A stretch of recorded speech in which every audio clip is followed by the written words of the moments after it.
Welcome to great home makers. இன்னைக்கு மாம்பழம் புளிப்பாக இருந்ததுன்னா அதை வச்சு ஒரு அருமையான மாம்பழம் மோர் குழம்பு எப்படி பண்ணுறதுன்னு பார்க்கலாம். மோர் குழம்புக்கு முதல்ல வறுத்துக்கலாம். ஒரு 1.5 டீஸ்பூன் உளுத்தம்பருப்பு, 1/4 டீஸ்பூன் வெந்தயம், 4 மிளகா வத்தல். பருப்பெல்லாம் நல்லா வறுத்தாச்சு. இதில் ஒரு 1/4 மூடி தேங்காய் ஆட் பண்ணிக்கலாம்.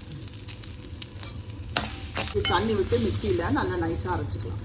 அதில் மாம்பழம் கொஞ்சம் புளிப்பாக இருக்குது, இதை கட் பண்ணி போட்டிருக்கேன். அதோட ஒரு 1/2 டம்ளர் தண்ணி, ஒரு 1/2 டீஸ்பூன் மஞ்சப்பொடி. இது ஒரு 5 நிமிஷம் நல்லா வேகட்டும். மாம்பழம் போட்டு ஒரு 5 நிமிஷம் நல்லா கொதிச்சாச்சு. வறுத்து அரைச்ச விழுதை ஆட் பண்ணிடலாம். எல்லாம் சேர்ந்து ஒரு 2 நிமிஷத்துக்கு கொதிக்கட்டும். நம்ம போட்ட தேங்காய் விழுதெல்லாம் நல்லா கொதிச்சாச்சு. இப்போது கடைஞ்ச மோரை ஆட் பண்ணிடலாம்.